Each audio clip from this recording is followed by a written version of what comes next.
नमस्कार दोस्तों, मेरा नाम है आशीष राठौर। आज एक बड़ी इन्फॉर्मेशन लेकर के आया हूं हमारे भारत के पहले आरआरटीएस प्रोजेक्ट को लेकर के। दोस्तों, रीजनल रैपिड ट्रांजिट सिस्टम का पहला फेज का काम पूरा हो चुका है दिल्ली से मेरठ के बीच में 82 किलोमीटर का, और जल्दी इसकी शुरुआत होने वाली है। सारे फिनिशिंग वर्क जो है वो पूरे हो चुके हैं, स्टेशन पूरी तरीके से रेडी हैं, और जो हमारी नमो भारत ट्रेन आज चल रही है मेरठ साउथ से न्यू अशोकनगर तक, वो भी जल्दी ही एक्सपेंड हो जाएगी इस पूरे 82 किलोमीटर के रूट में।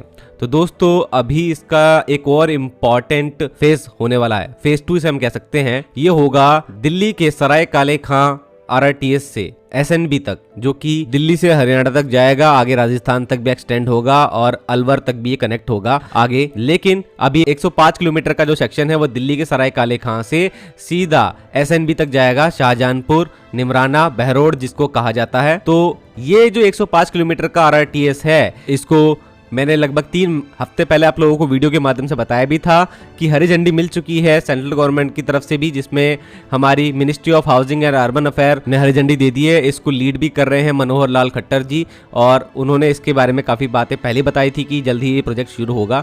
तो दोस्तों, इनिशियल वर्क में अभी शुरू क्या हुआ है बता देता हूँ आप लोगों को। मैंने आप लोगों को पिछली वीडियो में बताया था कि 10 अक्टूबर को एनसीईआरटीसी ने जनरल कंसल्टेंट को हायर करने के लिए इस प्रोजेक्ट के बिड्स इनवाइट की थी, और काफ़ी बिड्स अभी आ चुकी हैं। बिडिंग का प्रोसेस बंद हो गया है और प्री बिडिंग मीटिंग भी हाल ही में हो गई है, जिसमें सामने आया है 30 बड़े इंफ्रास्ट्रक्चर फर्म्स और कंसल्टेंसी फर्म्स ने इसमें पार्टिसिपेशन किया है। और नवंबर 11, 2025 को बिड्स ओपन होंगी और 18 नवंबर 2025 को ये बिड्स क्लोज हो जाएंगी, और इसके बाद फिर मालूम पड़ेगा कि दोस्तों किसको ये जनरल कंसल्टेंट बनाया जाएगा।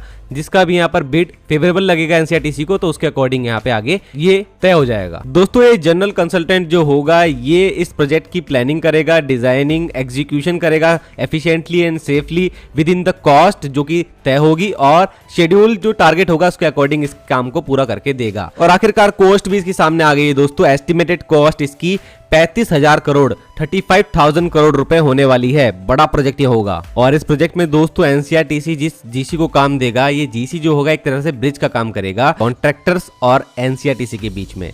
और क्योंकि आगे चल करके एनसीईआरटीसी काफी सारे कॉन्ट्रैक्टर्स को काम देने वाला है, तो उनको किस तरीके से कैसे कॉन्ट्रैक्ट जो है वो फ्लोट करना है, उसका जितना भी प्रोसेस है उसमें भी जीसी सपोर्ट करने वाला है एनसीईआरटीसी को। फंडिंग से रिलेटेड भी जीसी सपोर्ट करेगा एनसीईआरटीसी को, किस तरीके से क्या, कहां पर कितना क्या खर्च आएगा।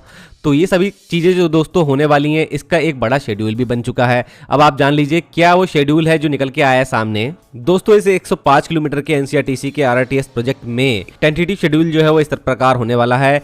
यहाँ पर जो जीसी का अपॉइंटमेंट होगा वो 2025 के दिसंबर से लेकर के मई 2026 तक। तो इस बीच जो समय रहने वाला है उसमें जनरल कंसल्टेंट यहाँ पर रेडी करने वाला है इस प्रोजेक्ट के लिए। इनिशियल वर्क क्या होने वाला है, पूरा फ्रेमवर्क जो है वो रेडी किया जाएगा, प्लानिंग, डिजाइनिंग एंड किस तरीके से कॉन्ट्रैक्ट जो है वो फ्लोट किए जाएंगे, और कॉन्ट्रैक्टर्स को काम दिया जाएगा, कहां पर किस सेक्शन में कौन सा कॉन्ट्रैक्टर किस तरीके से काम करेगा।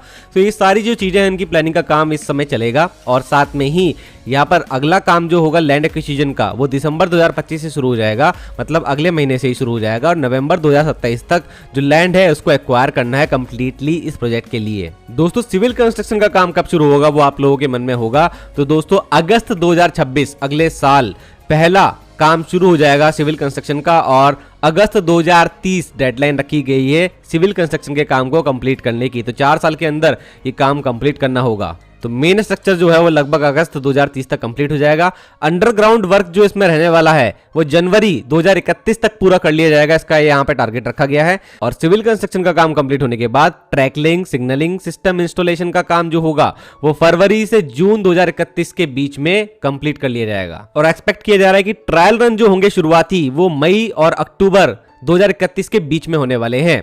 तो 2031 में ही आप लोगों को ट्रायल रन देखने को मिल जाएंगे, और प्रॉपर कमिश्निंग इसकी नवंबर 2031 तक कंप्लीट कर दी जाएगी, ऐसा बताया जा रहा है। तो दोस्तों, कुछ इस तरीके से यहाँ पर पूरा का पूरा जो शेड्यूल है वो सामने निकल के आया है। हमने एनसीईआरटीसी का जो पहला फेज का काम देखा है वो पूरी तरीके से कोविड आने के बाद भी अपने टाइम पर चलता रहा और कंप्लीट भी हुआ, और 2025 के जून तक का टारगेट था। पूरा ट्रैक कंप्लीट हो गया, ट्रायल रन हो गए, और यही कहा गया था 5 साल पहले उन्होंने ये करके दिखाया। तो उनके पास एक्सपीरियंस है टाइम पर काम करने का, और एनसीआर के भीड़ भाड़ वाले इलाकों में से होते हुए प्रोजेक्ट को पूरा करने का उनके पास बहुत अच्छा एक्सपीरियंस है, जो कि अब वो आगे अगले फेजेस में यूज कर पाएंगे। दोस्तों अभी ये सारे काम तो चल ही रहे हैं, लेकिन कुछ काम अभी भी जमीन पर शुरू हो चुके हैं, जिसमें प्री कंस्ट्रक्शन वर्क एक्टिविटी जो होती है वो शुरू हो गई है, जिसमें रोड वाइडनिंग की जा रही है। जहां पर भी रोड का चौड़ीकरण होना जरूरी है वहां पर वो करा जा रहा है। जियो टेक्निकल इन्वेस्टिगेशन भी चल रही है, कहां पर किस तरीके से स्ट्रेटेजी बनाई जाए, किस जगह पर कहां पर क्या फैसला लेना है, कौन सी रोड कहां से निकलेगी, कौन सी ऐसी चीज है जो कि बाधा बन सकती है इसके रास्ते में, उसको कैसे हटाना है, जिसमें इलेक्ट्रिकल पोल्स जो होते हैं वो रास्ते में होंगे तो उनको कैसे शिफ्ट किया जाए।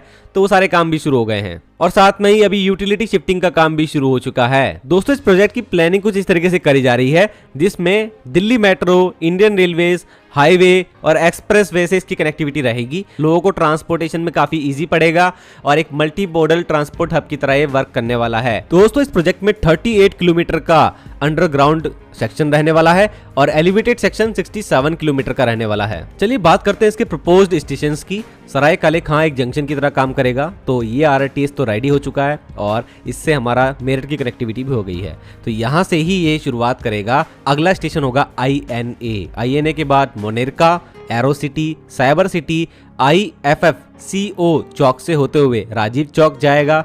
राजीव चौक से हीरो होंडा चौक होते हुए ये Khirki Daula, Manesar, Panchgaon, Bilaspur Chowk, Dharuhera, Manesar, Bawal Investment Region MBIR जिसको हम कहते हैं, रेवाड़ी होते हुए ये शाहजहानपुर, निमराना, बहरोड, SNB जिसको हम कहते हैं, वहां पहुंचेगा। तो दोस्तों आखिरकार हरियाणा से जो मुझे इतने कमेंट आते थे, राजस्थान से जो मुझे इतने कमेंट आते थे कि कब इसका काम शुरू होगा, आखिरकार आप लोगों को खुशी हो रही होगी, काम शुरू होने वाला है। आपको शेड्यूल कैसा लगा मुझे कमेंट सेक्शन में बताइएगा। काम आप लोगों के आसपास क्या होता हुआ दिख रहा है, क्या थोड़ी बहुत लैंड एक्विजिशन को लेकर के बात शुरू हो गई है, बताइएगा जरूर मुझे कमेंट सेक्शन में। तो इस प्रोजेक्ट की सारी जानकारी लगातार आप लोगों को मैं इस चैनल पर देता रहूंगा, इसलिए आप चैनल के साथ बने रहिएगा। आज के लिए इतना ही। वंदे मातरम, भारत माता की जय।